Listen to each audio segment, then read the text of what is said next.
On Guahusi Isaiah Uggan with KUAM News. Momentarily, the Guam Department of Education will begin a press conference to discuss the school reopening plan.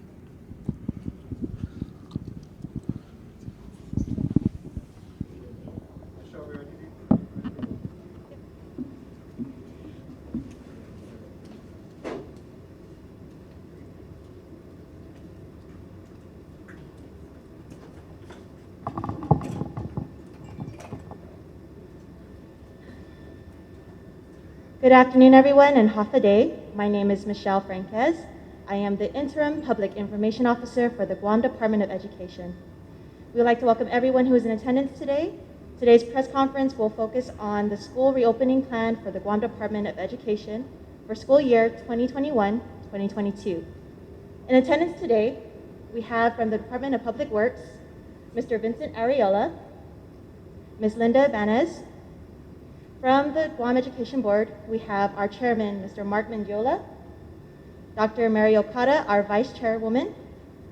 From the Guam Department of Education, we also have our deputy superintendents, Mrs. Erica Cruz, Mr. Joseph Sanchez. We also have Mrs. Julieta Kaneni, as well as Dr. Nadine Cepeda and Mrs. Doris Bukokosa. Today, we will have a brief presentation on our school reopening plan, and then offer the media an opportunity for a question and answer session. We kindly ask that those who are in attendance today please keep their mask on as the press conference continues. So I'd like to present, ladies and gentlemen, our Superintendent of Education, Mr. John J.P. Fernandez. Okay, happy day, everybody, and thank you for joining us today. Really, the point of today's press conference is to provide a back-to-school and really back-to-school information for all of our parents, our students, also our employees. You know, we know that the last 18 months has been a period of a lot of change, a lot of issues that we've been paying attention to in the public, and it's important to us that all of our stakeholders know what's going on as we head into this last week of before we start classes on August 12th. So let me also recognize Ms. Felly Angel, our board member as well. Thank you for being here in support of today's announcements. So I'm going to go ahead and allow our board chairman, Mr. Mark Mendiola, to provide some opening remarks. Thank you. Good day and good afternoon, everyone. Thank you all for joining us today. Obviously, we're here because it's big news, a lot of things going on within the Department of Education. The board wants to ensure that we underscore the importance of opening up our schools safely. And so throughout this entire journey that we've been going through with our community, the Board of Education has continued to meet regularly to ask the tough questions to ensure that the Department of Education is doing everything in its power to ensure that our children get the education that they need. Obviously, there was times where it was very difficult for us to pivot and change as we continue to go through this pandemic, this emergency pandemic that was put upon our people. So the importance of getting our schools and our students back to school is one of the biggest things that our board has undertaken this past couple of months to ensure that the Department of Education has the proper tools necessary to do and complete its mission of bringing our students back. I know there's a lot of anxiety out there in our community, but I know that our people, we are resilient. The resiliency of our people when it comes to natural disasters or any disasters or anything of emergency, our people have always rose to the occasion. And I firmly believe that the Department of Education, the plan that will be presented to you folks today, would highlight and outline the priorities that the Department of Education is taking in ensuring the safety and the opening of our schools. I want to thank our community partners, of course, the support of our governor, the support of our legislative oversight chair, Senator Talina Nelson, and Senator Amanda Shelton for their support. Also, our partners with Public Health and DPW in ensuring that our kids get to our school safely. Also, part of the board representation, we have a great cross-section of our community. We have representatives from the Guam Federation of Teachers, the Island Board of Governing Students, the mayors, our PTOs, our parents, and of course our special education families. So during this whole entire process, this time that the department is going through with online learning, the take-home and the face-to-face, the board has been a part of this process. And the department has asked us to suspend policies and to pivot and change as we had to adapt to the situation and the environment in which we were basically casted into. So with that, our board will continue to do its best to carry out its mission, its role. We're excited that for the first day of school, I know that usually in a normal situation, there's a lot of anxiety also for parents, kindergartners coming in, change of pace. And so this is going to be a really unique situation that we're coming off basically from about a year and a half of us not having this opportunity to really go face to face. But the board made the decision along with the department to pursue this course of action, and we support the plan that is going to be presented here today. So on behalf of the Guam Education Board, thank you for coming, and I just want to reassure the parents out there in our community that our priorities is to really get our kids back into the classroom safely and to get them learning so that we can have a great group of kids, a great community that is ready and willing to take these kids here at the Guam Department of Education. So, Ndonkalin Institutus Masi, I will turn it over to the superintendent who can go over the details, the finer details of the opening plan for the Department of Education. Thank you very much.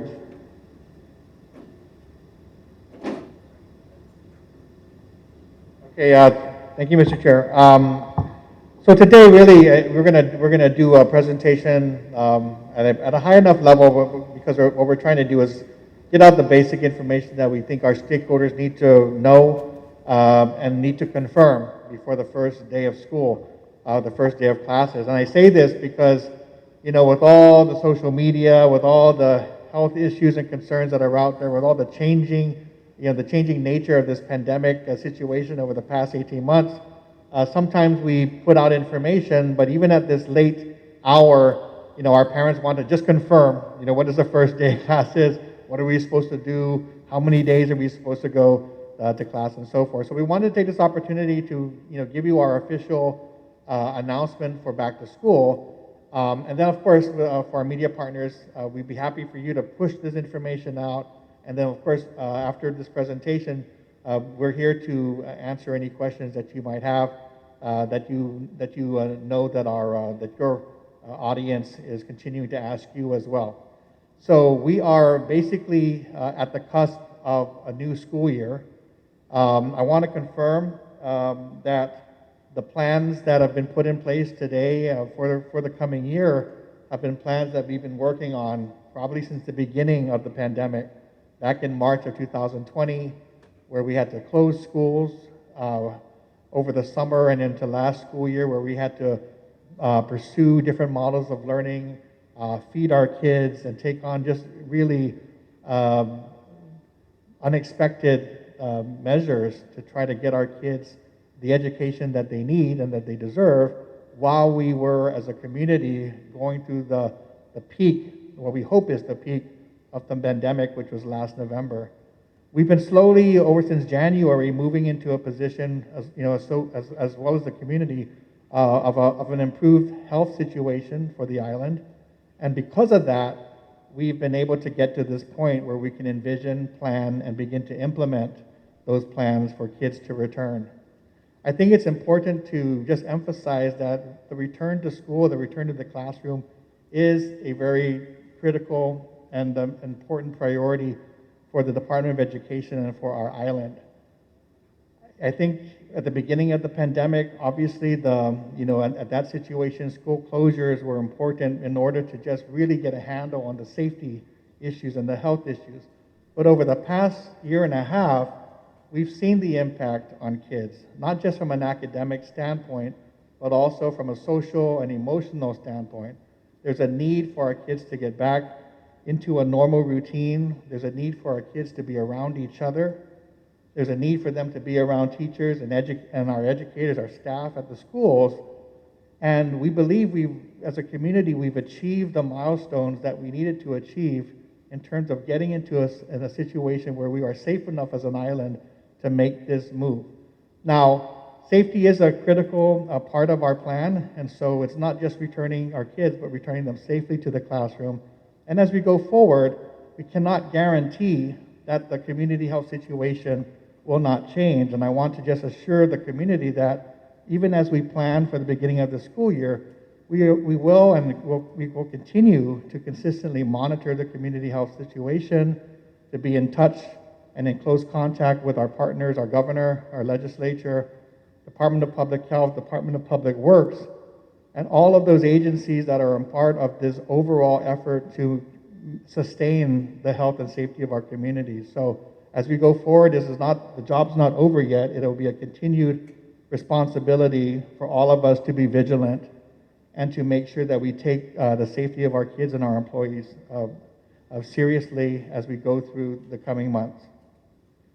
Having said that, the first day of school, first day of classes is actually Thursday, August 12th, next week.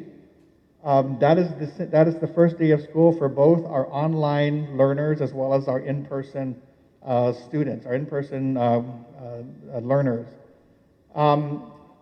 As you know, earlier this year, we had a registration for online learning, and approximately 15% of our students enrolled. And so the remaining 85% are expected back in school on August 12th. The schedules for the schools, and let me just assure our media partners, a press release will come out right after this press conference with some of this information so that you can confirm what's being presented today. But the elementary schools, and middle schools, and high schools will all have the same schedules that they did prior to the pandemic. So, we really wanted to get back to some level of normalcy. And so, it was easier for us to just adopt the same schedules and make that easier for parents and students. So, of course, for our elementary schools, the schedule is from 8:30 a.m. to 2:43 p.m. Middle schools from 8:30 a.m. to 3:30 p.m. For our high schools, we have JFK, Tizen, Southern, and our Success Academies beginning at 6:45 to 1:45 p.m.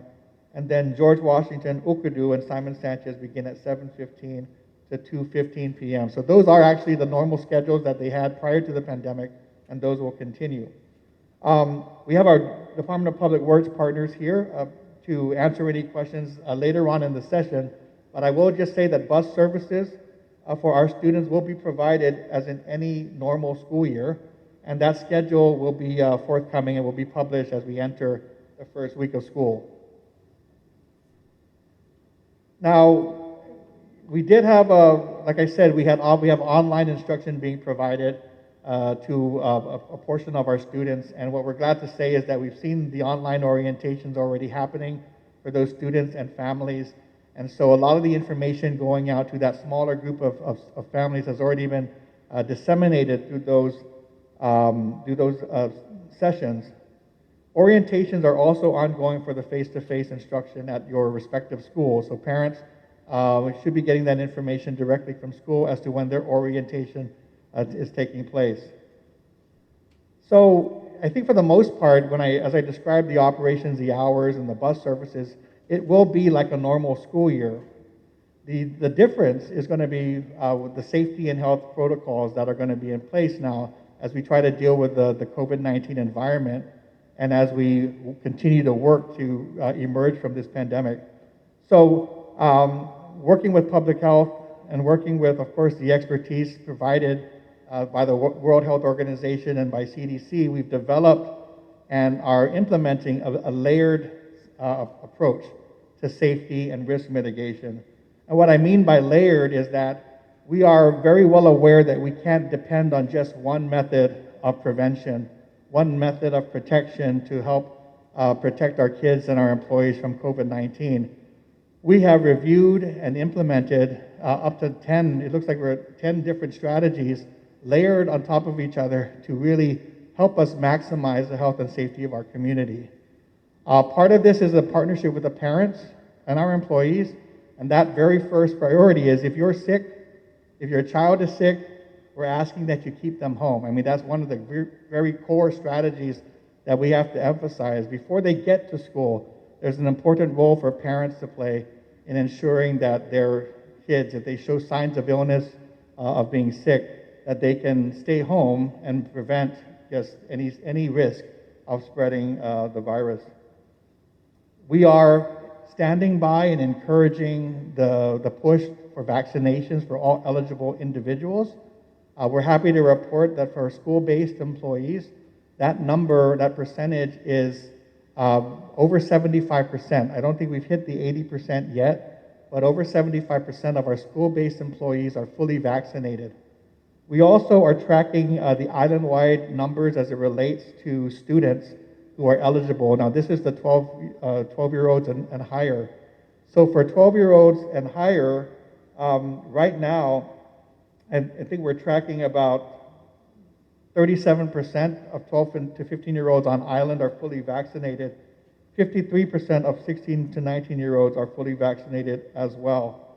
So we are, going to work, once we get the students back, one of our priorities is to work with public health and our private clinics, our partners, to try to maximize the opportunities for further vaccination for those students who have not yet had a chance or the opportunity to get vaccinated.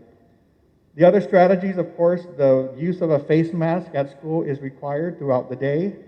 We are promoting, of course, frequent hand washing, frequent cleaning and disinfection, maximizing physical distancing where possible, ensuring proper respiratory etiquette, maximizing ventilation, conducting contact tracing, and then one area that's very important and is still a work in progress, but we are working with public health, is to develop regular screening and testing of our school community as we go forward. So these are 10 specific strategies that are in place that are recommended by the health experts, and we want to assure our families and our employees that we are not relying on just one or two of these strategies. We believe that to maximize the safety at schools, we have to implement, to the extent possible, all of the strategies that are being recommended. In addition to the safe and healthy schools protocols, we do want to confirm that this has been a question, that uniforms are required. So uniforms are required for those students who are coming to school. And for online learners, we are requiring that uniform tops be worn. I know there's been a lot of question about vouchers, and so we do know, and we can confirm that there are limited numbers of vouchers that are provided by the vendors to the schools, and we are currently working to confirm those numbers as well as provide additional support. So that is in progress because I know a lot of our families have expressed the needs for support in that area. There's been a lot of questions about food, breakfast and lunch. We served over 7 million school meals over the past 18 months through our distribution, our drive-through distribution at the school sites. We are returning to regular operations, so we will no longer be doing any grab-and-go food distribution. That ended at the end of summer school in July.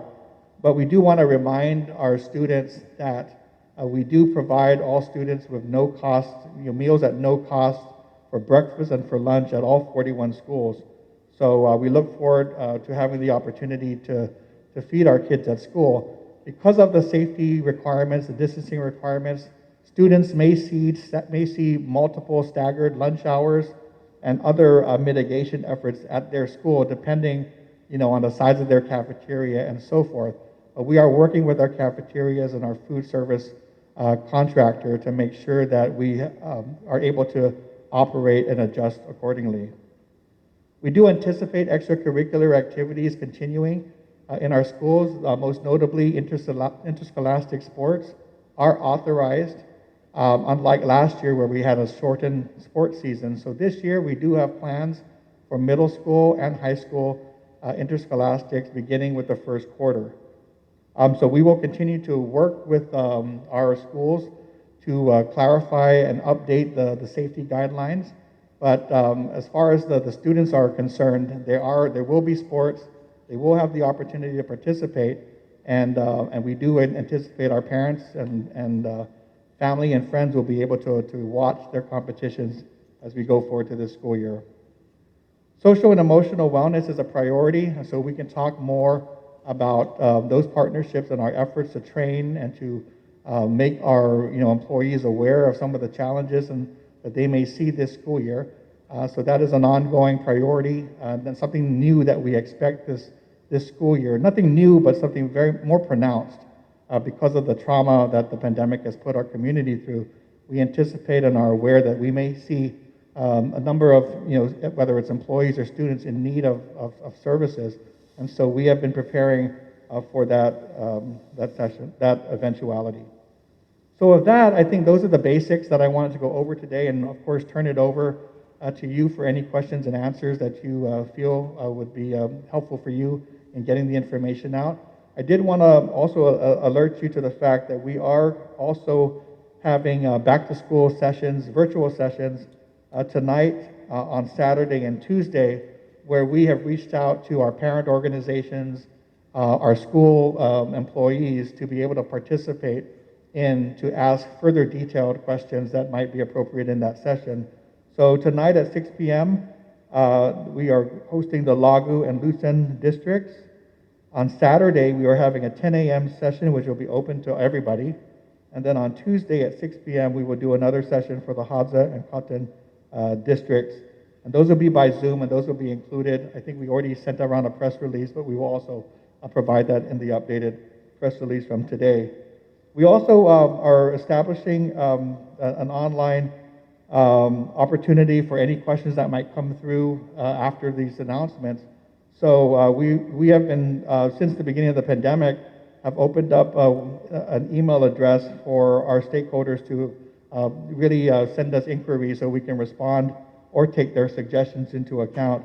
That email address is info@gdoe.net, and we do have staff monitoring that email to be able to help us with those responses.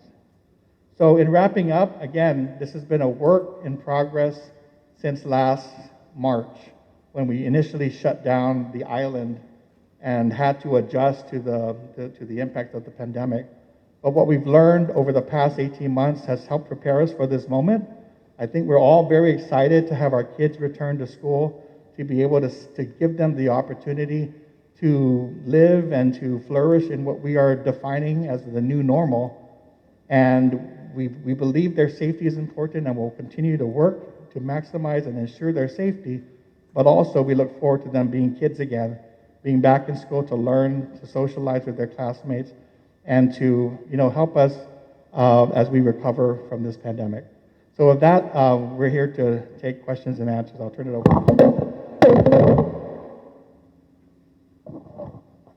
That was a way to drop the mic. So let me turn this over to Michelle. That was the end of my presentation.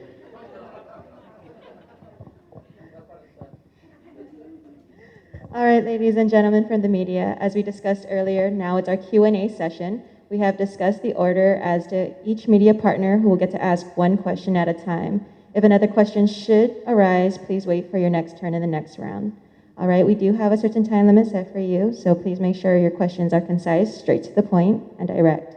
Thank you. So first up, KUAM.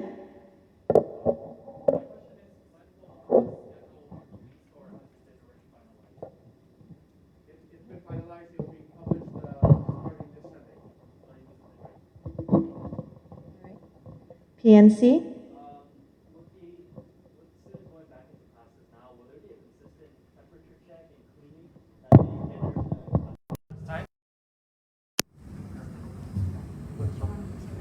That's to the. Your question again, sir?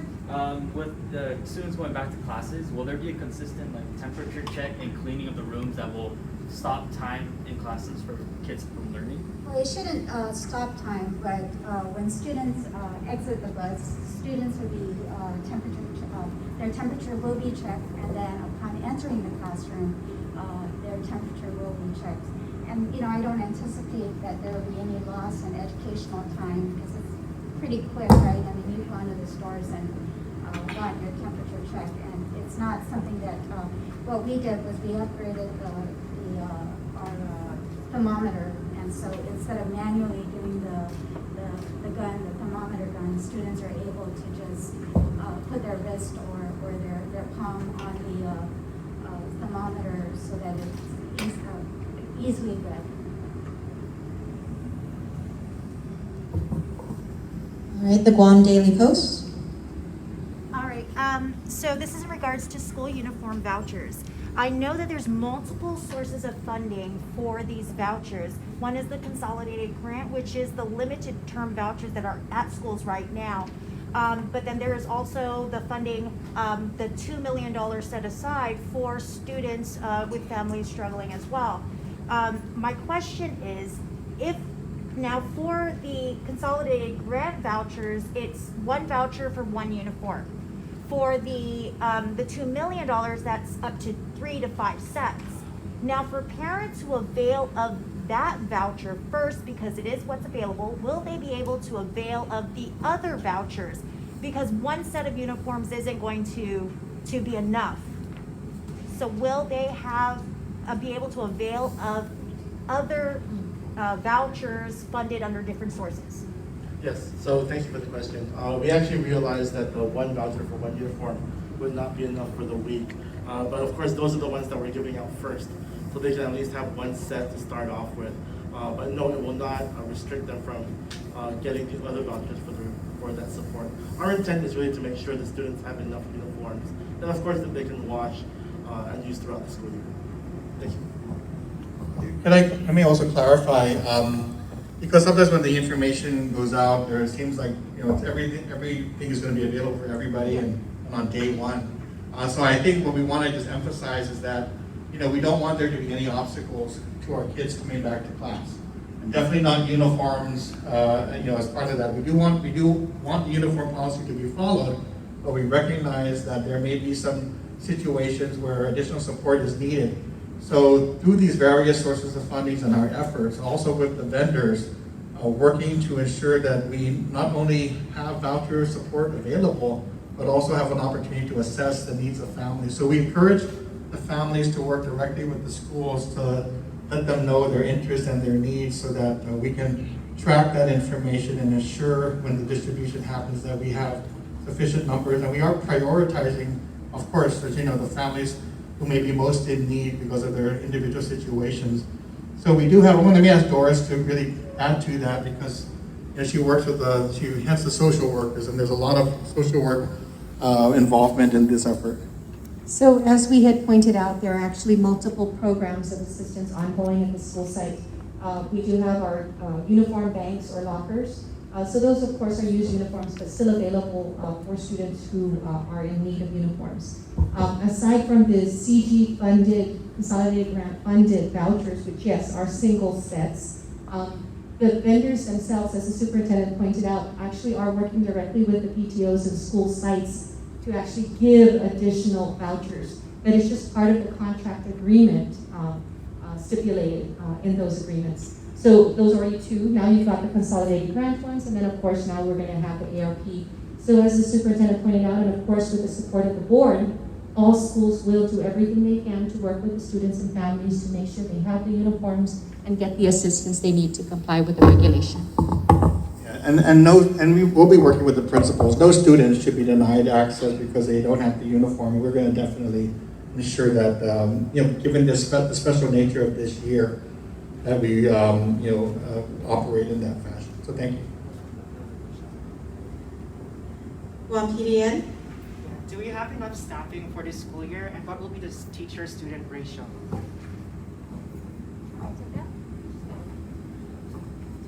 So staffing at the schools, we're talking about both teachers as well as school staff, correct? So we are, usually in any normal school year, we are running short of teachers. I mean, that's just been the nature of education in, all over the country in many cases. So this has not been an easier year, it's been a tougher year. So we are continuing to track vacant teaching positions. And right now, we have a set of different strategies that we're using to try to ensure that classes are covered. So that includes allowing our teachers, secondary teachers, to teach during their prep times. In the past, we've had difficulties bringing on-call substitutes online as early as the first day of school, but we are working to accelerate them coming on board. I think the challenge is, as we go through the hiring process and as we bring kids back to school, we also are tracking the numbers of students who are actually going to be back this year. And so we're not sure where that number is going to be. Right now, we're definitely tracking below 28,000, right? I don't want to give good, hard numbers until we get into those first weeks so we can start to get the kindergarteners in and so forth. But if we have a lower number of students, of course, that means we have to reassess how we're maximizing our employees and our classes to make sure that we adjust accordingly. So again, we normally have 28,000 plus. Right now we're tracking below that. So this first couple of weeks is going to be critical to provide temporary coverage where there's a need, but also we're going to have to discuss the next steps should that school enrollment, school enrollment, district enrollment be lower than necessary, because usually in those cases, we have to do what's called cross-leveling, among schools to make sure that the teachers are where they need to be. And if there are areas where their enrollment has declined, in some cases, we can maximize there and that teacher can become available, in another area of need. So it's a good question, but I think, the first couple of weeks is really going to be telling when we start to see what those numbers really look like. KOAN, I don't have a question at the moment. PNC, For the students going to face-to-face, is there a way for them to transfer back to online learning if say they don't like it or they feel unsafe or anything like that? Thank you. What we recommend is that the parents wait until the second semester to make that change. Building a master schedule and assigning students to certain classes is very difficult. And so we've seen in the last couple of weeks, parents requesting to move from face-to-face to online. However, we're trying to designate a certain number of teachers to teach a certain number of students, and that's why we have set a deadline on parents choosing whether they want their child on an online model of learning or a face-to-face model of learning. So that to answer your question, they would have to wait until the next semester to make that change. Okay, thank you. the Guam Daily Post, This question is in regards to the supplies, the $150 for student supplies, instructional supplies. I know that GDOE has already put aside for instructional supplies, and they have already been ordering. But why wasn't it an option to provide like a voucher to parents to purchase the supplies, or and for the supplies that have already been purchased, who's the vendor and what's the quality of those supplies? Because we have some supplies that are not necessarily the best of quality and either run out fast. So can you share a little bit more on the spending of the supplies? So we're going to repeat the question for the online. Oh, sure. So to clarify the question is, why was the $100 stipend for the student supplies? It's $150, right? 150, sorry, my bad. So $150, why wasn't it an option to be a voucher? Also to understand who is the vendor and the quality of the supplies that will be provided to the students. Yes. So the manner in which the support was provided, we have different ways of doing that. So obviously the uniform went through a voucher that was done before. The supplies was just a decision to be made that we would do it at the school site. And because the teachers were actually the ones who were really generating those lists, we used them as the source of that information. So the teachers got together and they spoke with their principals and administrators to determine what type of supplies would need to be purchased. So it's really just different mechanisms of providing that support. But who knows? Maybe in the future we might consider using vouchers. I mean, we know that it would be easier on our end because right now we're receiving and having to order. So we might consider that option in the future. With regards to the quality, what happens is when we do our scope of services for the bids, is we try to describe the quality as much as possible. And we've done this for several years. So we know what, if we get like a pencil or a pen that doesn't work out, we're always taking notes and trying to upgrade our description in our bid packages so that we get better and better quality. I don't have examples of the supplies now, but I know that this has been done several years, and every year we seem to get better materials simply because of that process.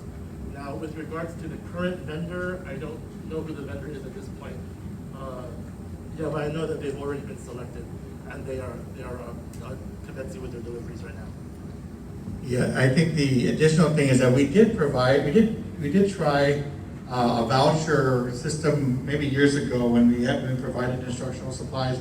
And there are pros and cons to that type of situation too. I mean, trying to track the what's being used, how much is being used, and for what. I mean, there's a different level of accountability through that voucher system as well. So I think either way there are pros and cons, and so we're learning as we go along. The other thing about that I did want to mention, and I just sent it to the deputies, we're learning.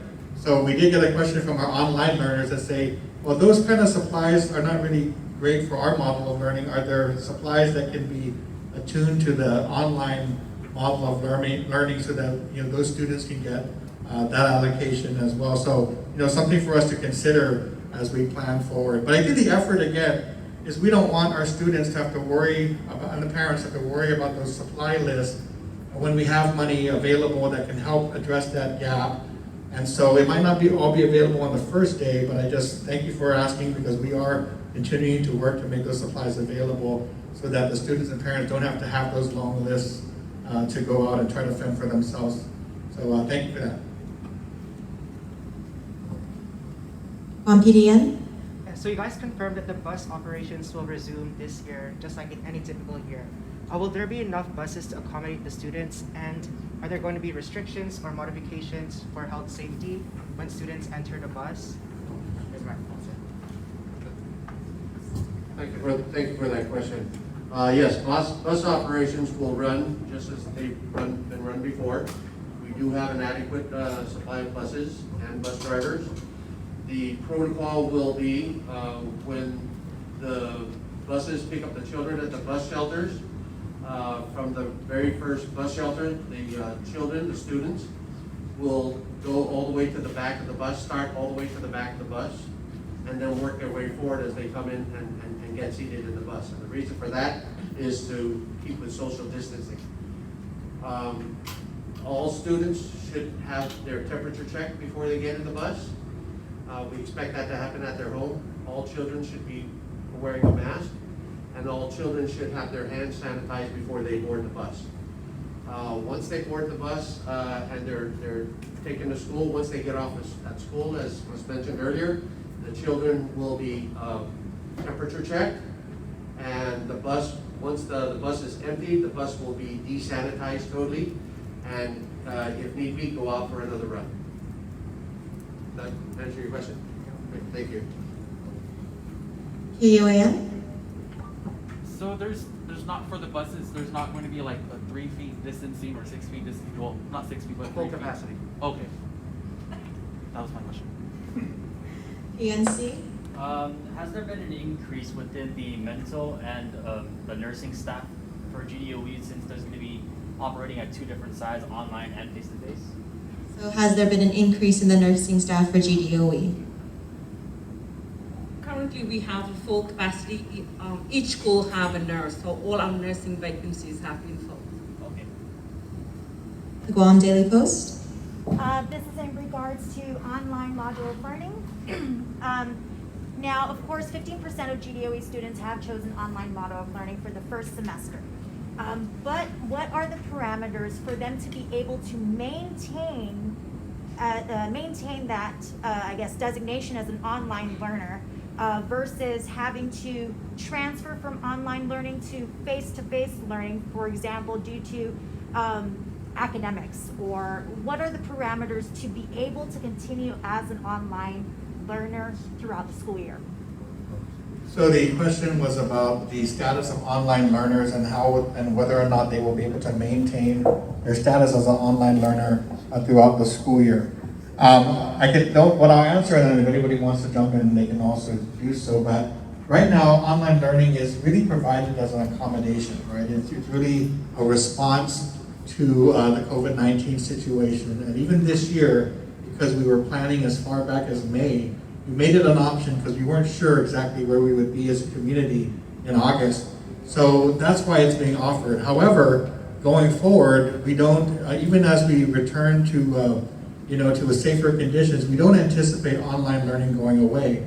The challenge and the job at our tables right now is to really develop the parameters for the continued use of online learning for situations like you just mentioned, for academic purposes, for credit recovery purposes, for other purposes that are not necessarily related to COVID-19. So that work is still not yet done. There's been a lot of thought and discussion about online learning going forward. There certainly is an excitement amongst our teachers and amongst our students and parents, certain ones who believe that this is really helpful, especially our high school students who have flourished in that area.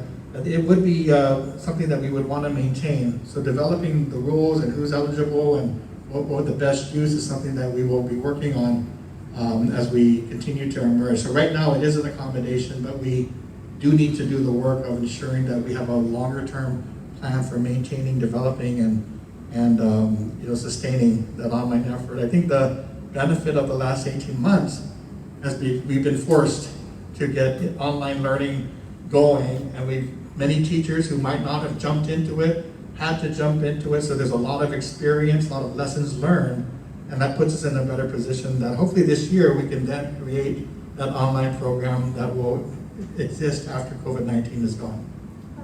I also like to add that our teachers and our administrators work very closely with parents, and if they see that the child is not flourishing on the online model, then a recommendation can be made to the parent to switch to face-to-face learning and not wait for the next semester and set that child up for failure. As of today, we have less than 15% actually of our students enrolled in online learning. It's been changing and it's been fluctuating. And so at this point, we have currently 2,892 students signed up for online learning. So that's approximately 8% of our students. And the highest number is in the elementary level with 1,266 students. In the middle school level is 906, and our high school is 720 students. And so we've been seeing that it started at 15% of our families choosing online model of learning. However, we've noticed in the last 2 to 3 weeks that parents have been opting to go face-to-face. Guam PDN? Yeah, do they have to be in-person learners to participate in extracurricular activities like sports or academic teams, or can online learners also have the opportunity to participate in those? It's open to everyone. And so, yeah, regardless of whether you're an online student or a face-to-face student, all students are able to avail themselves of any club or organization or interscholastic sports. UAN? You mentioned on the Superintendent Fernandez, you mentioned on the link this morning that you guys ordered air filtration systems, and I was wondering, will each classroom have those, and will they be in on time, and how are they funded? So there's the 3 questions about the air filtration systems. Are they ordered? Will they be on time, and how are they funded? So let me go ahead and turn it over to Doris, so we don't have to be redundant. Go ahead, Doris. Okay, so let's start with, have they been ordered? It is actually going through the procurement process. Because that is ongoing, it will not make it in time for the opening of the school year. However, it is being ordered for every classroom and every main office entrance. So for example, in most cases, there's only one entrance into an office space, and there's multiple offices throughout the campus. So that'll be, in that main office. It is also being procured for libraries, cafeterias, and gymnasiums. Yeah. So and then the funding source for this procurement. Yes. So for this particular purchase or procurement, it is coming out of the ARP. Yes, we had set aside $16 million for DOE. Let me just recognize Ike Santos, who is our federal programs administrator as well. So, go ahead. Just to clarify, we have many funding sources that we are leveraging. And so I know that one media source said it was 150. For the record, the 150 for student supply is just for the ESF2. But on the ARP, there's $323 set aside specifically for students. And that's what we're trying to leverage and move it out. But no matter how we look at it, it's still going to require these instructional supplies to be shipped into Guam.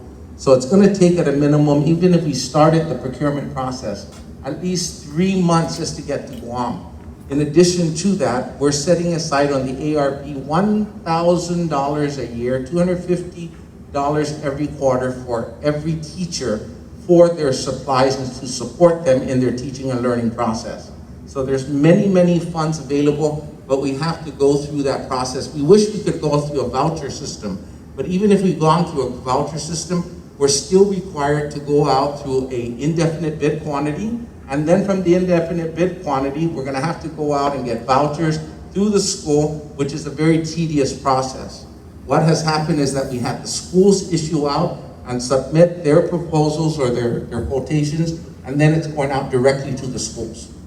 So there's no middleman in it. So we ask the schools, what are your specific needs for preschool from pre-K through 2nd grade? What instructional materials do you need for 3rd grade through 5th grade? What instructional materials do you need from 6 to 8 with, in addition to all the specific content areas? And in the high schools, every content area, what are your instructional materials that you need for students, and what do you need for teachers? So I think with regard to the air filtration system, again, like we said, we have a layered approach to safety in the schools. Maximizing ventilation means a number of things, including recommendations for air filtration systems. It means that air conditioners have to be working, and that's what we're focusing our efforts on, to make sure that we're, because that changes day to day. So we're working to make sure that the air conditioners are working. I think, as you heard, even in the buses, the recommendation from public health and our other experts is, if you can open up the windows safely, then that's another way to also address the ventilation issues. But we're not only doing that, you've got the face mask, you've got the other measures in place. So that layered approach is something we just want to make sure our parents know is not just one thing, it's multiple strategies in place so that we can address their concerns and their safety questions. PNC, No further questions. on Daily Post. Okay, this is in regards to learning loss recovery. Now, of course, our students have had 18 months where GDOE is trying to make up for whatever learning loss during the pandemic. Now, as the new school year begins and teachers begin assessing where students are academically, what can parents expect? For example, if I have a 7th grade student who may be struggling, will they be doing 6th grade work? How will they be doing that? How will that not only factor into learning recovery, but also what they're supposed to know at their specific grade levels? Great, thank you. Thank you for that question. In fact, that's something that we're working with teachers on right now. The first step is really clarifying what the expectations are for every classroom at every grade level. So we brought teachers in over the summer. They don't get paid for this, so they did this voluntarily, where they represented every content area at grade level to clarify the standards. We call them priority standards, skills, and topics. That's what's supposed to be developed and taught throughout the school year. That is going to be the basis of all the assignments, all the assessments, all the work that they do throughout the year. So because we have that clarity, teachers also know what are the prerequisite skills that need to be taught. So for example, using the 7th grade example, they know what the 6th grade standards are, they know what the 5th grade standards are, and they may need to do some refreshers. They may need to do some additional work with those students to support them for the 7th grade standard. One thing that's really important though is we tell teachers they have to find this balance, which is easier said than done, but we can't continue to look at, just follow the 6th grade standard so that they can get it. There has to be a balance between setting that foundation as well as hitting the 7th grade standards. Otherwise, they'll never be able to catch up. They're always going to be a year or more behind. So teachers are having those conversations right now with their colleagues about what's expected for every school year. When they come back, the first thing, of course, we don't want to just jump into the academics. We're working a lot with our school psychologists and our instructional coaches to really try to create the environment for positive learning within the schools. Allow students a chance to interact with each other, interact with the teachers. A lot of times they may not even really have processed what went on throughout the year. So we're inviting teachers to have activities that allow them to talk about their experience during the last year. As they do that, one of the first things they're going to do in the next 3 weeks is an assessment of their English language arts and math skills. We're going to be focusing on those two skills because we know that those two sets of skills are really the foundation for all the other subjects. You know, so if you're strong in literacy, if you're strong in numeracy, it's going to help you with your science and social studies and all your other courses. So the assessment will focus on the English language arts. From those, then they will actually work towards the types of interventions that are needed. And that's just during the school day, you know. So we also have planned activities after school. So some of the activities start normally in the spring during a regular school year. We intend to start them as early as this fall. So we have our elementary school after-school programs, our high school after-school programs, which is our Escuela Fuegi. That's normally just our credit recovery program where students who failed the class have to recover credit. But there's been a lot of recommendations that we have enrichment courses. So students who may want to be able to advance themselves can probably take those classes that they haven't taken before so they can get ahead. We also have students who may not be failing, but who are close to failing that still need the support who would normally not go to credit recovery. So we want to be able to provide them with those opportunities to avoid failure. And then of course middle school, we haven't had a middle school program in a long time. So we're developing something with the middle school teachers that will also support them in that same manner. So there's going to be a lot of out of school, after school activities that we also hope to use to help struggling students. If I could also encourage that we kind of think holistically about loss and recovery, because again, we're not just worried about learning loss, we're worried about the social emotional impact that the pandemic has had. And I think, so it's not just, you know, assessing their academic progress, we also want to take a look at how the kids are doing just coming out of this pandemic. And then with regard to accelerating, it's not just about academics as well.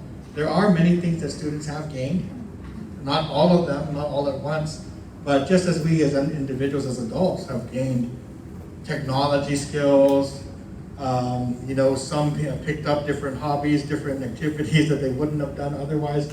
I think it's important to keep in mind that as we assess our kids, there are things that they may have gained through this pandemic, things that they may have lost, and the struggle, the challenge at the school level is to figure out where they are and do what we can to bring them back to some level of normalcy. So some of it, and what Joe's describing, is academic, but there's so much more to learning recovery that at least in my view, than the academics.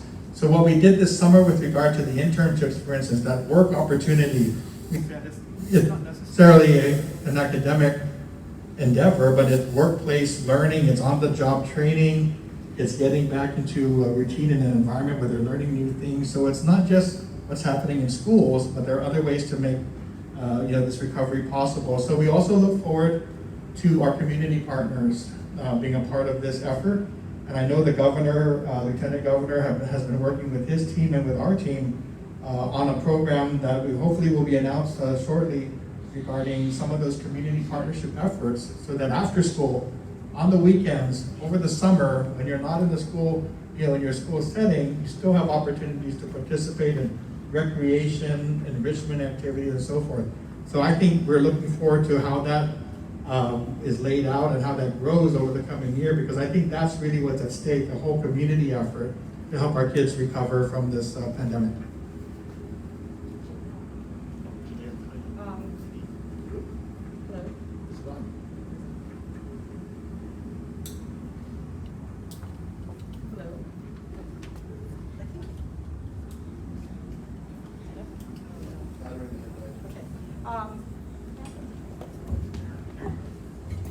So, like the superintendent said, it's holistically. Each student comes in with different concerns and issues, and again, maximizing a learning environment. We know with the learning loss, it really comes back to connection. We've lost that connection, and I think as human beings, we need to remind ourselves that connection is so critical, and then they can learn.